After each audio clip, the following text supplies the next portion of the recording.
La lumière du matin filtrait à travers les volets de ma chambre, illuminant les souvenirs d'une vie bien ordinaire.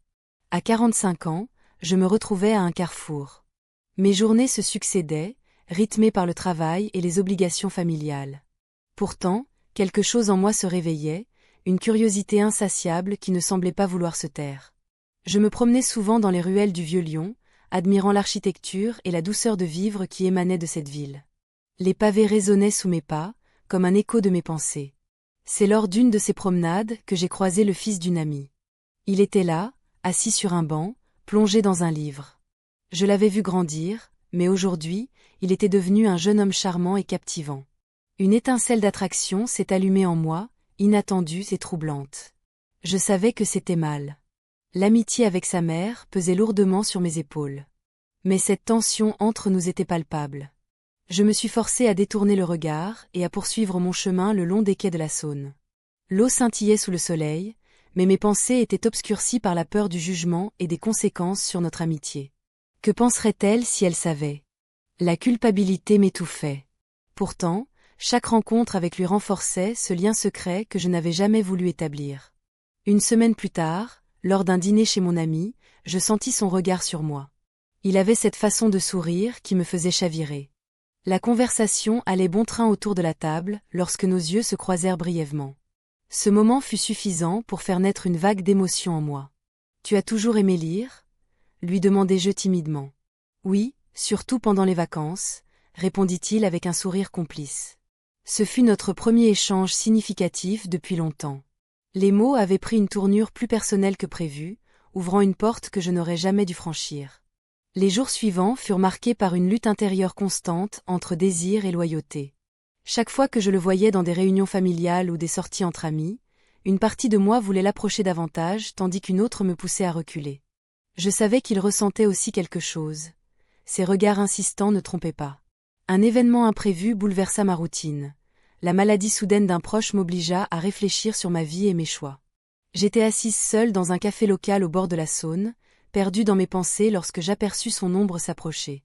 Il s'assit en face de moi sans dire un mot. « Comment vas-tu » demanda-t-il finalement. Sa voix résonna comme une mélodie familière dans cet espace chargé d'incertitude. Je pris une profonde inspiration avant de répondre. « C'est compliqué en ce moment. » Nous échangions des banalités tout en évitant le sujet brûlant qui nous séparait tantôt et nous rapprochait tantôt. À ce moment-là, je réalisai que nos sentiments étaient bien plus profonds que nous ne l'avions admis jusqu'alors. Alors que je quittais le café ce jour-là, une décision se formait dans mon esprit. Il fallait que je comprenne réellement ce qui se passait entre nous avant qu'il ne soit trop tard pour reculer ou avancer ensemble vers l'inconnu des sentiments partagés. Je marchais le long des quais de la Saône, le bruit des vagues résonnant dans ma tête. Les pensées tourbillonnaient autour de ma récente rencontre. La tension palpable entre nous avait pris une forme que je n'avais jamais anticipée. Je ne pouvais pas m'empêcher de repenser à ce moment où nos regards s'étaient croisés, un instant suspendu dans le temps. Ce soir-là, lors d'un dîner chez mon ami, il était là, assis à la table, ses rires éclatants comme des feux d'artifice. Elle parlait de ses projets de voyage, mais je ne l'écoutais qu'à moitié. Mes yeux étaient rivés sur lui. Chaque geste, chaque mot prononcé me semblait chargé de sens. Je me sentais comme une intruse dans ma propre vie. « Tu as l'air perdu dans tes pensées », me lança-t-elle en riant, me tirant brusquement de ma rêverie. Je feignis un sourire et haussai les épaules. « Juste fatiguée », répondis-je, bien que ce ne fût pas tout à fait vrai. Les minutes passèrent lentement alors que le repas avançait. Son fils se leva pour servir le vin et je sentis une vague d'adrénaline m'envahir lorsque nos mains se frôlèrent brièvement. Cette simple caresse éveilla en moi un désir confus et troublant. Je détournai le regard pour cacher mon trouble, mais il s'approcha un peu plus près. Après le dîner, nous sortîmes sur la terrasse pour profiter du frais du soir. La lumière tamisée créait une atmosphère intimiste qui me fit oublier la présence de mon ami à l'intérieur. Nous nous éloignâmes un peu, trouvant refuge dans la pénombre. « Que penses-tu de tout ça » demanda-t-il avec une curiosité désarmante. Je ne savais pas quoi répondre. Le poids de notre situation m'écrasait presque. Je décidai alors d'ouvrir la porte à une conversation plus personnelle, espérant comprendre ce qui se tramait entre nous. « On dirait que tu as beaucoup changé ces dernières années, » dis-je finalement, cherchant à établir un lien sans trop m'engager. Il sourit et haussa les épaules. « La vie fait ça aux gens » répondit-il avec légèreté. Nous parlâmes des choix que nous avions faits et des chemins que nous avions pris. Chaque mot semblait tisser un fil invisible entre nos âmes, renforçant cette connexion inexplicable qui grandissait chaque jour davantage. Puis vint ce moment où nos regards se croisèrent à nouveau, plus profondément cette fois-ci. L'atmosphère devint électrique et j'en ressentis chaque fibre de mon être vibrer sous l'effet de cette tension accumulée. Mon cœur battait la chamade alors qu'il s'approchait lentement. Dans un élan irréfléchi dicté par mes émotions contradictoires, je me laissai emporter par l'instant présent, nous nous sommes embrassés. Ce geste fugace, mais intense, marqua une rupture dans notre réalité quotidienne. Une vague de confusion et d'excitation m'envahit simultanément. Nous reculâmes légèrement l'un par rapport à l'autre, réalisant tout de l'ampleur de ce qui venait de se passer. Les battements de mon cœur résonnaient comme un tambour dans mes oreilles, alors que je cherchais les mots pour justifier cet acte impulsif. « Ça ne devrait pas arriver », murmura-t-il finalement, son regard trahissant son propre trouble. Je hochai la tête en silence, consciente que cette étreinte scellait quelque chose d'inéluctable entre nous deux. Mon esprit s'emballa, comment allais-je gérer cela? Je ne voulais pas blesser mon ami, ni compromettre notre amitié déjà fragile. La soirée s'étira alors que je rentrais chez moi avec des pensées tumultueuses en tête. Chaque coin familier de ma maison semblait étrangement différent après ce qui venait d'arriver. Le reflet du miroir me renvoyait une image que je ne reconnaissais plus vraiment, celle d'une femme prise au piège entre désir et loyauté. Les jours suivants furent marqués par une tension palpable chaque fois que nous nous rencontrions en présence de mon ami, ou même seuls dans des moments innocents partagés ensemble. Je savais qu'il fallait prendre du recul pour réfléchir à ce qui venait d'advenir et aux conséquences potentielles sur ma vie bien rangée jusqu'alors. Mais au fond de moi-même, j'étais consciente qu'un changement irréversible s'était produit et qu'il était trop tard pour faire marche arrière sans affronter les vérités cachées qui menaçaient notre monde soigneusement construit. Les jours qui suivirent notre premier baiser, une lutte intérieure s'intensifia en moi.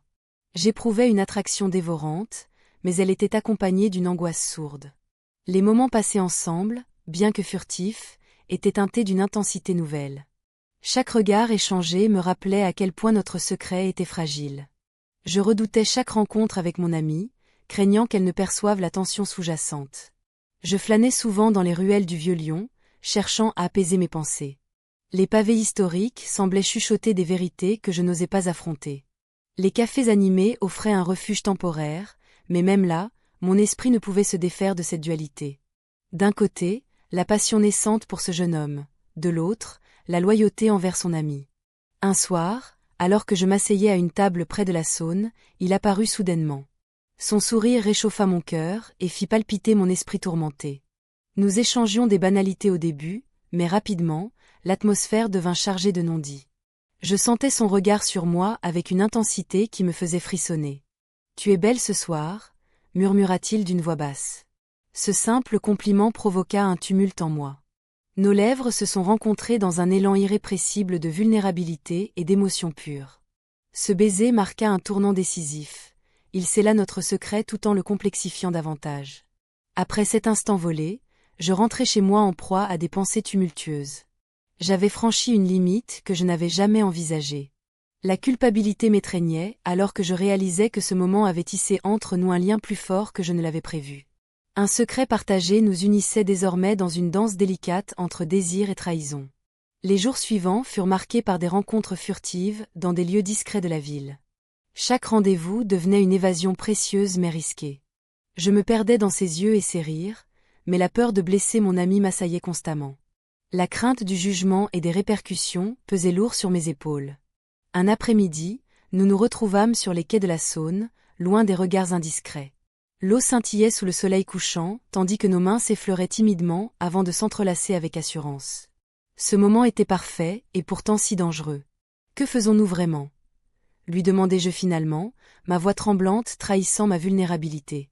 Il me regarda avec sérieux avant de répondre, « Je ne sais pas où cela nous mène, mais j'en ai besoin. » Ces mots résonnèrent en moi comme une mélodie familière mais troublante. L'angoisse grandissait alors que je réalisais à quel point cette situation était devenue complexe et engageante. À mesure que nos rencontres se poursuivaient, j'étais tiraillée entre l'excitation d'une romance secrète et la loyauté envers mon ami qui ignorait tout. Chaque moment passé ensemble renforçait notre connexion tout en creusant le fossé entre moi et celle qui m'avait toujours soutenue.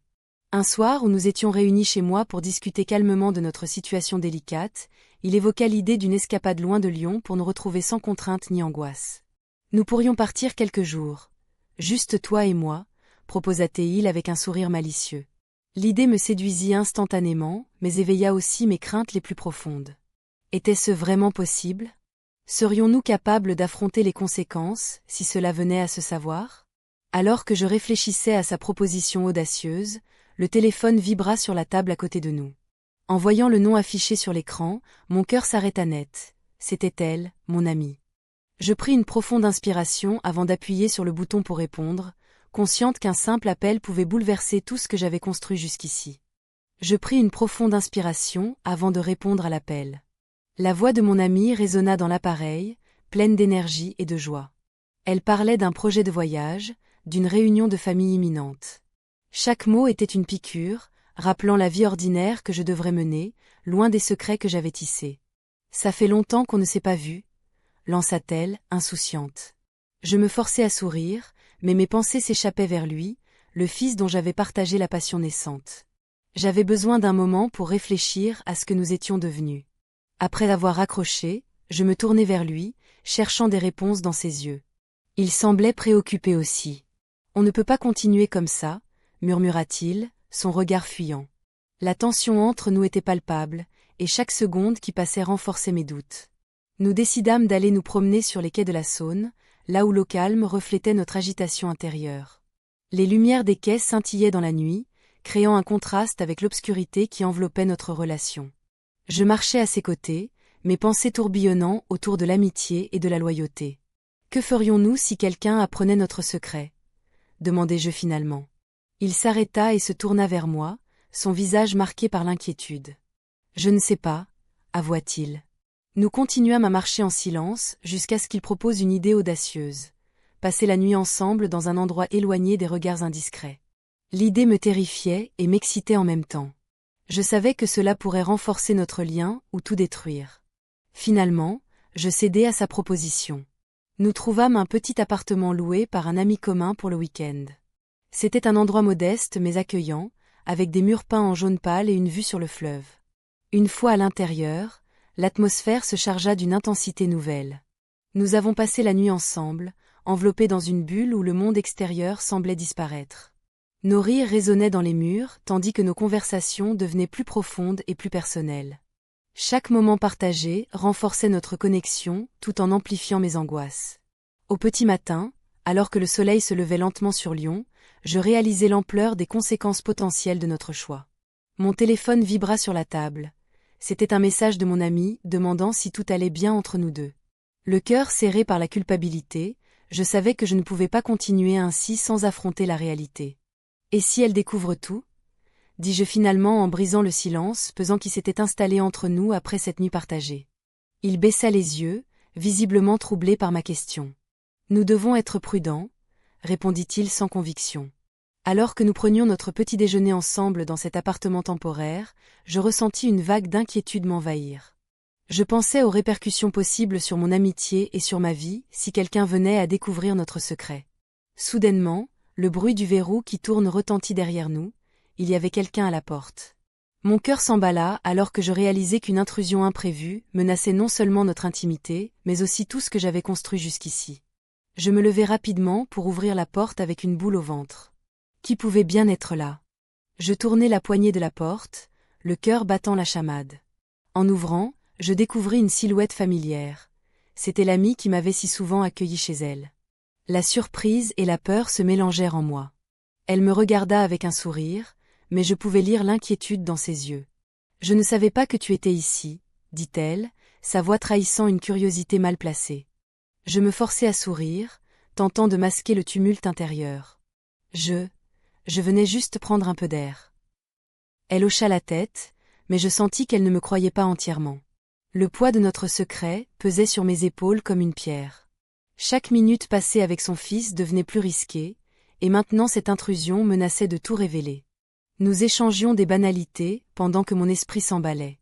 L'idée que des rumeurs puissent circuler dans notre cercle social me terrifiait. Les gens parlent vite à Lyon, et ce serait un coup dur pour notre amitié si quelque chose venait à fuiter. J'ai entendu dire que tu avais été vue avec lui récemment, continua-t-elle, son regard perçant cherchant à comprendre. Mes mains se mirent à trembler légèrement. C'est juste un malentendu, répondis-je d'une voix plus ferme que je ne le pensais capable. Mais au fond de moi, je savais que ce n'était pas vrai.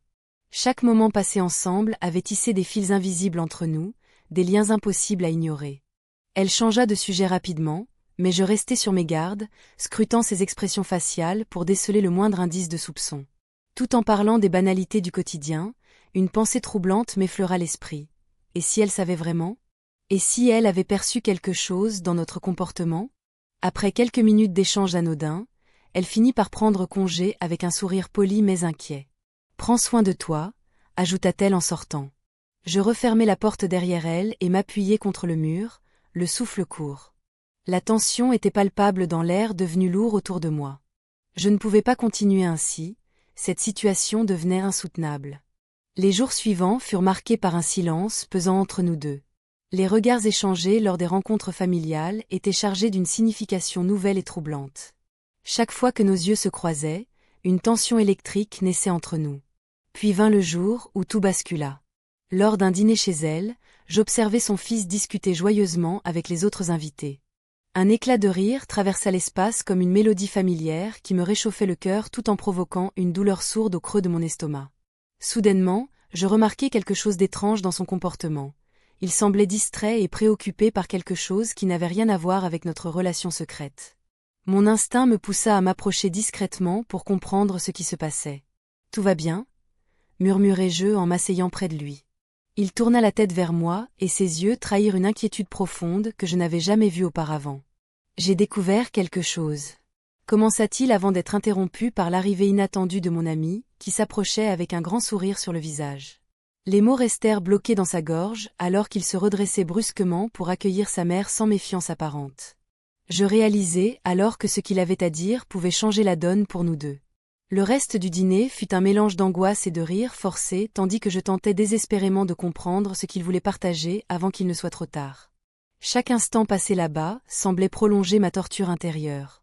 Finalement, après avoir quitté leur maison sous prétexte d'un rendez-vous urgent, je pris le chemin des quais de la Saône pour réfléchir au chaos émotionnel qui régnait en moi. Le bruit des eaux coulantes apaisait légèrement mes pensées tourmentées, tandis que les lumières scintillantes du vieux lion illuminaient les souvenirs récents d'une passion naissante mêlée aux craintes grandissantes du jugement social. C'est alors que mon téléphone vibra dans ma poche. Un message inattendu apparut sur l'écran, « Nous devons parler ». C'était lui. Mon cœur s'emballa encore plus fort face à l'incertitude qui m'attendait derrière ces mots simples mais lourds de sens. La nuit promettait d'être longue et pleine de révélations imprévues, qui pourraient bien sceller notre destin commun ou détruire tout ce qui restait entre nous deux et mon ami bien-aimé. Le café où nous avions convenu de nous retrouver était presque vide. L'atmosphère pesait, comme si le monde extérieur avait décidé de se taire pour écouter notre conversation. Je l'attendais, le cœur battant, mes pensées tourbillonnant autour de ce que j'allais dire. Une partie de moi espérait qu'il changerait d'avis, que tout cela ne serait qu'un malentendu. Mais une autre partie savait que les mots qu'il avait choisis étaient lourds de sens. Quand il entra, son regard était grave. Il s'assit en face de moi sans un mot, et je pouvais sentir la tension entre nous. La lumière du café projetait des ombres sur son visage, rendant l'instant encore plus dramatique. Je pris une grande inspiration, cherchant à trouver la force d'aborder le sujet qui nous tourmentait tous les deux. « Tu as dit que nous devions parler », dis-je finalement, brisant le silence qui s'était installé. Il hocha la tête lentement, ses yeux fixés sur mes mains tremblantes. « Oui, il faut qu'on clarifie les choses », répondit-il d'une voix basse. J'avais l'impression que chaque mot prononcé était une pierre jetée dans un lac tranquille, provoquant des ondes de choc dans ma vie déjà troublée. Je savais que cette discussion serait déterminante pour notre avenir et celui de mon ami. « Je ne peux pas continuer comme ça », poursuivit-il. « C'est injuste pour toi et pour elle. » Mon cœur se serra à l'idée de blesser une personne qui m'était chère. L'amitié que j'avais construite au fil des années semblait maintenant fragile comme du verre. La culpabilité m'étouffait alors que je cherchais à articuler mes pensées. « Et si on prenait un peu de recul ?» proposai-je avec hésitation. Il secoua la tête, visiblement frustré par cette suggestion. « Reculer ne changera rien à ce que nous ressentons l'un pour l'autre », affirma-t-il avec conviction. Ces mots résonnèrent en moi comme un écho douloureux. Je savais qu'il avait raison, Nos sentiments étaient bien ancrés dans nos cœurs respectifs, mais je ne pouvais pas me résoudre à sacrifier notre amitié pour cela. Que penses-tu que je devrais faire ? Demandai-je presque désespérément. Il marqua une pause avant de répondre. Tu dois choisir entre ton amitié et ce qui pourrait être notre histoire. Cette phrase résonna comme un ultimatum dans mon esprit. Mon cœur battait la chamade alors que je réalisais l'ampleur de ce choix déchirant qui m'était imposé. Je n'avais jamais voulu être placé dans une telle situation. Je voulais simplement explorer cette nouvelle facette de ma vie sans conséquences désastreuses. Je ne sais pas si je peux faire ça, murmurai-je finalement. Son regard se fit plus tendre, mais également plus déterminé. Parfois, il faut savoir prendre des risques pour être heureux, dit-il doucement. Je me perdais dans ses yeux, cherchant une réponse à mes propres dilemmes intérieurs. Les souvenirs d'une vie paisible avec mon ami me revenaient en mémoire. Nos rires partagés lors des soirées tranquilles et les secrets échangés au fil des ans semblaient maintenant hors d'atteinte. L'angoisse monta encore d'un cran lorsque mon téléphone vibra sur la table entre nous. C'était un message de mon ami me demandant où j'étais et pourquoi je tardais tant à rentrer à la maison. La réalité s'imposait brutalement, menaçant d'éclater notre bulle fragile. Je levai les yeux vers lui, consciente du temps qui s'écoulait et des conséquences inéluctables qui découleraient de notre conversation actuelle. Nous devons décider rapidement, dis-je en sentant mon cœur se serrer davantage. Il acquiesça lentement, conscient lui aussi du poids des mots non prononcés qui flottaient autour de nous comme une épée de Damoclès prête à tomber à tout moment. « Que feras-tu » demanda-t-il finalement avec une intensité palpable dans sa voix. La question résonnait en moi comme un défi lancé au destin lui-même. Choisir entre deux mondes qui semblaient désormais irréconciliables pouvait bien changer le cours de ma vie pour toujours. La question flottait dans l'air, lourde de sens. Je me tenais là, figé entre l'ombre de mon ami et la lumière incertaine d'une passion naissante. Le regard du jeune homme me transperçait, mêlant désir et anxiété. Que ferais-je ? La réponse semblait échapper à ma raison, comme une brume dissipée par le vent. Je ne sais pas, répondis-je enfin, ma voix à peine audible. La vérité était que je me sentais perdu, tiraillé entre la loyauté et une envie irrépressible de vivre quelque chose de différent.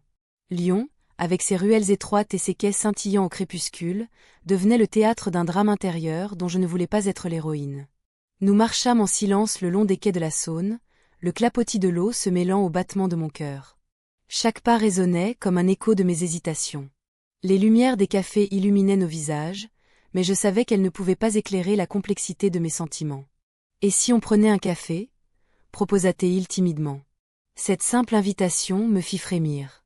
Le café local où nous avions partagé tant de moments innocents devenait soudain un lieu chargé d'une tension palpable. Je sentais le poids du secret sur mes épaules, une responsabilité qui m'étouffait. Nous entrâmes dans le café, l'odeur du café fraîchement moulu emplissant l'air. Je m'assis à une table au fond, loin des regards indiscrets. Il s'installa en face de moi, son regard ancré dans le mien, comme s'il cherchait une réponse dans les profondeurs de mon âme. « Tu penses à ce que nous avons fait » demanda-t-il avec une sincérité désarmante. Mon cœur s'emballa à cette évocation. Oui, je pensais à ce moment volé qui avait tout changé. Nous nous sommes embrassés dans un souffle partagé d'interdit et d'envie. Je détournai les yeux pour contempler la rue animée à travers la vitre. Les passants semblaient mener une vie ordinaire tandis que moi, j'étais piégé dans ce tourbillon émotionnel. L'angoisse me rongeait. Comment pourrais-je continuer à voir mon ami sans ressentir ce poids lourd sur ma conscience ? J'ai besoin de temps pour réfléchir, dis-je enfin en prenant ma tasse entre mes mains tremblantes. L'angoisse se lisait sur son visage, mais il hocha la tête en silence, respectant mon besoin d'espace. Les jours suivants furent marqués par un silence pesant entre nous. Chaque message resté sans réponse creusait un peu plus le fossé entre nos vies respectives. Je tentais de retrouver ma routine quotidienne. Les courses au marché Saint-Antoine, les promenades dans le parc des Hauteurs, mais tout semblait teinté par cette nouvelle réalité. Un matin ensoleillé, alors que je flânais dans les ruelles du Vieux-Lyon, je croisai par hasard mon amie. Elle arborait un sourire chaleureux qui me fit mal au cœur. Nous échangions des banalités sur la vie quotidienne lorsque son regard se posa sur moi avec une intensité inhabituelle. « Tu sembles préoccupé » dit-elle en scrutant mes traits tirés par l'inquiétude. Le temps sembla suspendu alors que je cherchais les mots justes pour éluder sa question sans éveiller ses soupçons. « Non, tout va bien » mentis-je maladroitement en évitant son regard perçant. Mais elle ne lâcha pas prise et continua, « Si jamais tu as besoin d'en parler. » Ces mots résonnaient comme un avertissement silencieux. Le lendemain soir, j'avais décidé d'affronter mes démons et d'en parler avec lui. Nous avions convenu de nous retrouver près des quais au crépuscule pour échanger nos pensées sans craindre les oreilles indiscrètes. Alors que j'approchais du lieu convenu, une sensation glaciale s'empara de moi. J'aperçus mon amie au loin, appuyée contre un lampadaire avec une expression déterminée sur le visage. Mon cœur se mit à battre plus vite alors que je réalisai qu'elle avait dû deviner quelque chose. Je me figeai sur place alors qu'elle se dirigeait vers moi avec assurance. Dans cet instant suspendu, deux mondes allaient inévitablement entrer en collision, celui du secret et celui de l'amitié, et je savais que rien ne serait plus jamais pareil après cette confrontation inévitable qui approchait à grands pas. Je me tenais là, figé, face à mon ami qui s'approchait. Son regard était perçant, chargé de questions non posées. Je ne pouvais pas reculer. La tension dans l'air était palpable, presque suffocante. Elle avait toujours été perspicace, mais aujourd'hui, quelque chose dans son attitude me laissait penser qu'elle n'était pas simplement là pour discuter. « Qu'est-ce que tu fais ici ?» demanda-t-elle d'une voix calme, mais avec une intensité sous-jacente. Je cherchais mes mots, mais ils restaient bloqués dans ma gorge. Je me rappelais des moments passés ensemble, de nos rires et de nos confidences. Et maintenant, tout cela semblait fragile, comme un château de cartes prêt à s'effondrer. J'attendais quelqu'un, répondis-je finalement, feignant l'indifférence. Elle plissa les yeux. Quelqu'un ? Qui ? À cet instant, je savais que je ne pouvais pas lui mentir sans risquer de perdre tout ce qui comptait pour moi. Mes pensées s'embrouillaient alors que je réalisais que cette rencontre marquerait un tournant décisif dans ma vie. Je pris une profonde inspiration et décidai d'affronter la vérité. Il s'agit de son fils, lâchai-je enfin. Son visage se transforma en une expression d'incrédulité mêlée de déception. « Quoi ? Tu plaisantes, j'espère. » Je secouai la tête, incapable de soutenir son regard plus longtemps. La douleur dans ses yeux était palpable et j'en ressentis un poids sur ma conscience. « Tu sais combien cela pourrait nous détruire » continua-t-elle d'une voix tremblante. Je baissai les yeux vers le pavé humide sous mes pieds. Je n'avais jamais voulu causer du tort à notre amitié. Mais à quel prix devais-je renoncer à ce que je ressentais ? La réalité de ma situation m'accablait alors que je pensais à lui, ses rires, sa manière d'être si vivant et présent. « Je ne peux pas m'en empêcher » murmurai-je presque inaudiblement. Elle recula d'un pas comme si mes mots étaient des flèches tirées en plein cœur. « Tu es en train de tout gâcher. » La colère et la tristesse se mêlaient dans sa voix et je compris qu'il n'y avait plus de retour en arrière possible. J'avais franchi une ligne invisible qui séparait l'amitié du désir interdit. « Et si quelqu'un nous voyait ?» ajouta-t-elle avec un tremblement d'angoisse. L'image du jeune homme surgit dans mon esprit, son sourire charmeur et ses yeux pétillants de malice. Nous avions partagé tant de moments secrets ensemble, des rires étouffés au café local, aux promenades silencieuses le long des quais de la Saône. « Je ne peux pas le laisser partir », dis-je avec une détermination nouvelle. Elle me fixa longuement, avant de détourner le regard vers le fleuve, qui coulait lentement derrière nous. « Tu es en train de jouer avec le feu. » Un silence pesant s'installa entre nous, alors que je réalisais les conséquences possibles de mes choix. Les murs qui avaient protégé notre amitié commençaient à se fissurer sous le poids des secrets révélés. « Et si ça éclatait au grand jour ?» demanda-t-elle finalement, sa voix brisée par l'émotion. Les mots résonnèrent en moi comme un écho sinistre. Je savais que chaque décision que je prenais pouvait entraîner des répercussions bien au-delà de moi-même. Non seulement pour elle et moi, mais aussi pour lui. Nous restâmes là quelques instants, perdues chacune dans nos pensées sombres et tourmentées. Puis elle tourna les talons brusquement et s'éloigna sans un mot supplémentaire. Je restai seule sur ce trottoir froid, sentant l'angoisse monter en moi alors que je réalisais qu'il était peut-être déjà trop tard pour faire marche arrière. Mon cœur battait la chamade tandis que je contemplais l'avenir incertain qui m'attendait, celui d'une femme prise au piège entre ses désirs et ses responsabilités. La nuit tombait doucement sur Lyon alors que j'entrais dans un monde où rien ne serait plus jamais comme avant.